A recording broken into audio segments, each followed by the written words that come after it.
पे खड़ा होना, सच्चाई पे खड़ा होना।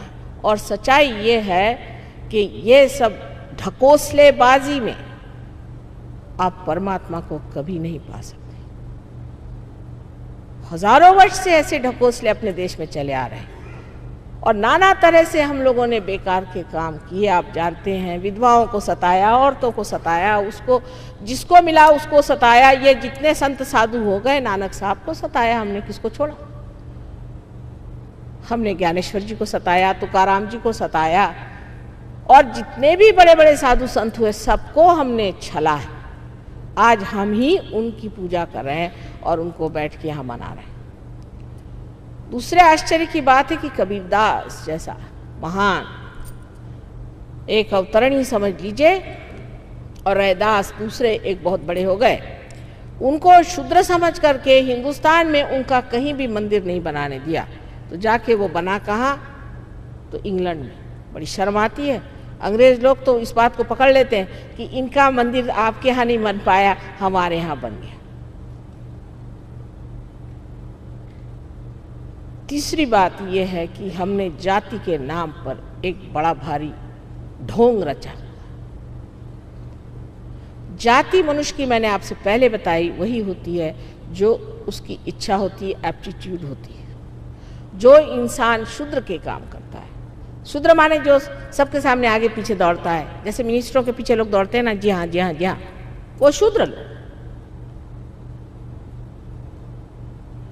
जो लोग मंदिरों में जाते हैं, उनसे जो लोग भीख मांगते हैं, वो महाशूद्र है।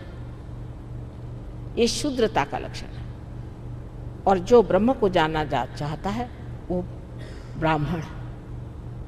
और बाकी अपने तिलक लगा के घूमने वाले ब्राह्मण, जो हम लोग से रुपया पैसा खींचते हैं, वो किसी भी तरह से ब्राह्मण हो ही नहीं सके, वो तो चाकर हैं आपके। कल ही एक हमसे कहने लगे, हमारे यहाँ एक पुरोहित जी आते हैं, हमारे कुल के पुरोहित जी, उनको हमने गुरु मान लिया। मैंने कहा वो आपके दम पे रहते हैं, आप उनको पैसा देते हैं, उनको आपने गुरु कैसे मान लिया? गुरु को तो कोई खरीद नहीं सकता। गुरु को अगर आप खरीद ले तो गुरु हो गया आपका चाकर। और जो आजकल के गुरु घंटाल निकले हुए हैं, इनकी और एक विशेषता है कि ये कुछ धंधा वंदा नहीं करते हैं, आपके दम पर रहते हैं। इनकी अपनी एक पैसे की कमाई नहीं, आपके दम पर रहते हैं। अगर आपसे कहा जाए कि आप मुफ्त मेरे घर में आके रहिए, तो आप कभी नहीं तैयार हो, क्योंकि आपके अंदर आत्मसम्मान है। पर इनमें वो भी आत्मसम्मान नहीं, मुफ्त में आपका पैसा मार, मुफ्तखोरी, इससे पैसा ले, उससे पैसा ले, उससे पैसा ले, और बड़े बड़े रोल्स रॉयस खरीदो, और फिर आप दुनिया भर में भटकते फिरो।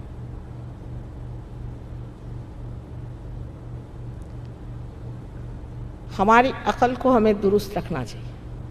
हम ऐसे युग में आए हुए हैं कि ये घोर कलयुग है, और इस घोर कलयुग में भ्रांति इतनी मनुष्य को हो जाती है कि वो किसी भी चीज़ को सत्य समझ के लग जाता है। बस इसको हमने सत्य माना, आप चले। अरे भाई, पर इस सत्य से तुमको क्या लाभ हुआ? कुछ नहीं, ये हमारा सत्य है। बकरी की 3 टांग जो कही जाती है, और यही हमारे लिए सत्य है, और हम कोई बात सुनने को तैयार हैं, तो जाइए उसी रास्ते। सत्य एक अनुभव है आपके सेंट्रल नर्वस सिस्टम पर। बार बार मैं कहूँगी, सत्य कोई ऐसी बुद्धि से मान लिया ये सत्य है, उसको पकड़ लिया, ये सत्य नहीं होता है। सत्य आपके सेंट्रल नर्वस सिस्टम पे आपने जानना है।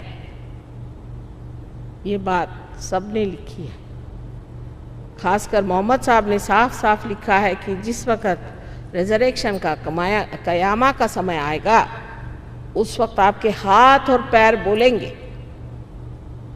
लेकिन मुसलमान इस बात को नहीं मानने वाले, वो वही 5 बार की नमाज मैकेनिकल करते रहेंगे। मिलना कुछ नहीं, बाद में जाके शराब पिएंगे। नमाज पढ़ ली ना, बस हो गया, तौबा कर लिया। एक बार तौबा कर लिया तो क्या हुआ, कल फिर पी के फिर तौबा कर लेंगे।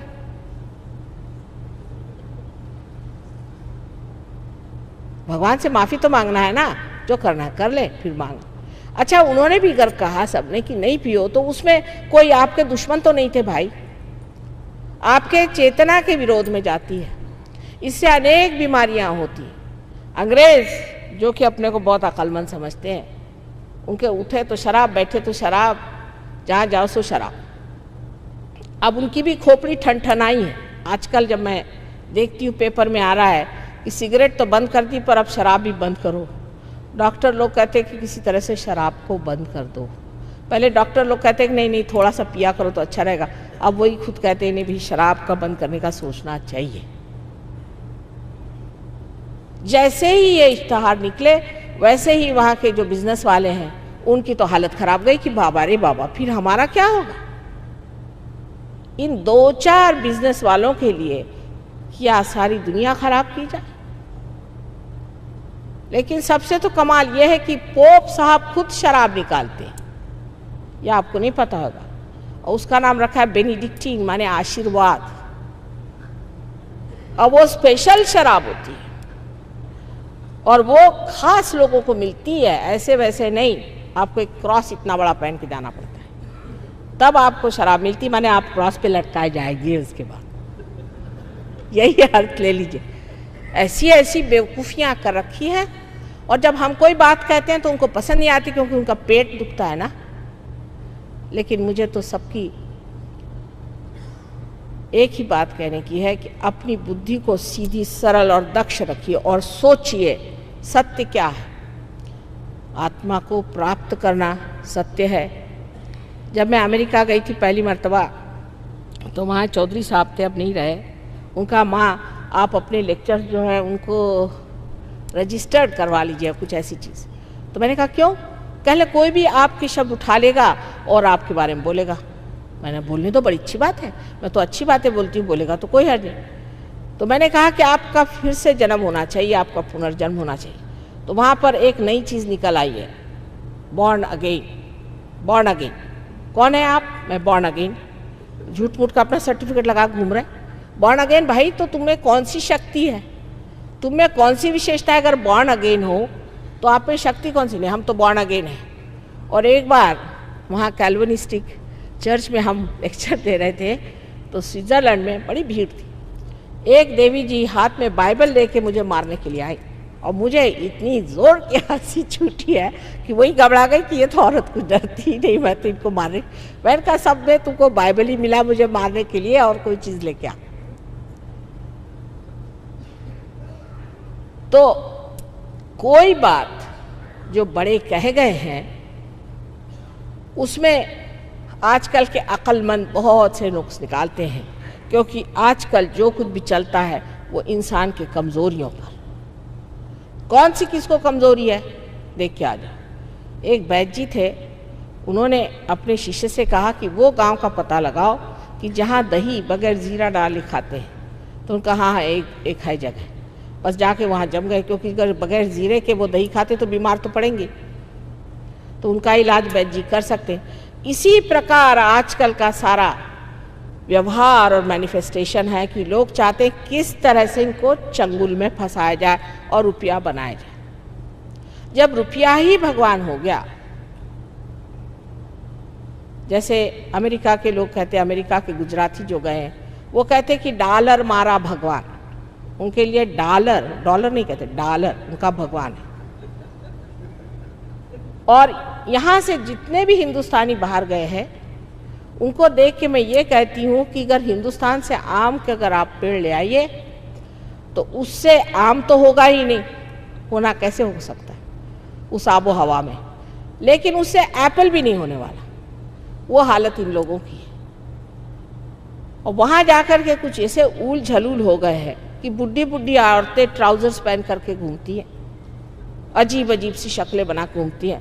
मुझे आश्चर्य नहीं होगा थोड़े दिन में हमारे हिंदुस्तानी भी पंख बने घूमेंगे, क्योंकि बिल्कुल ही उनकी अकल मारी गई है और उनके अंदर कोई अपना व्यक्तित्व नहीं, अपनी कोई भी पर्सनालिटी नहीं है। जो जैसा कहता है वैसे चलते हैं।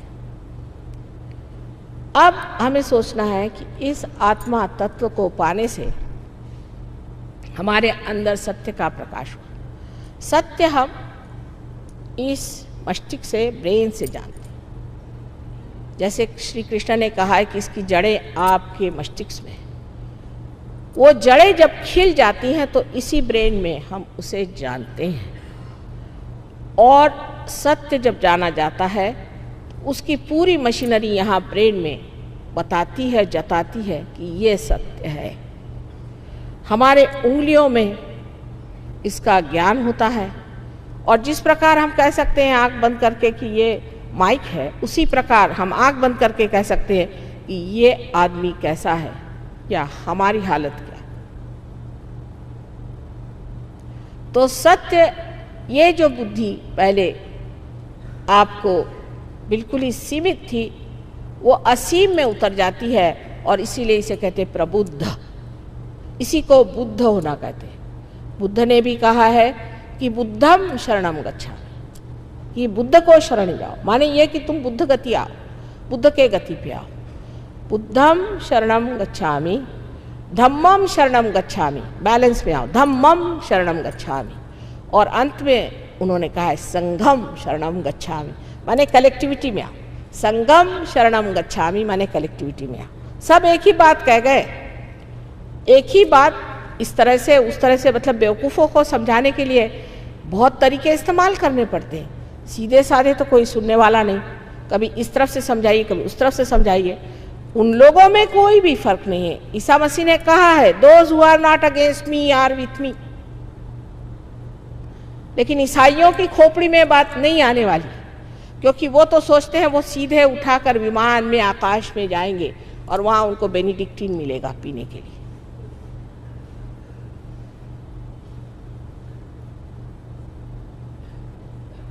ये जो हमारी दशा है कि हम इस तरह से अंधाकुरण करके और अंधे जैसे इन सब चीज़ों में बहक रहे हैं। धर्म तो हमारे पेट में बैठा हुआ है, यहाँ पर धर्म है। इसकी 10 आपसे मैंने बताया बैलेंसीज है, और इससे जब आप च्युत हो जाते हैं तो आप अधर्मी हो जाते हैं, अमानव हो जाते हैं। लेकिन ये जब धर्म ठीक से बैठ जाता है तभी आपका उत्थान हो सकता है।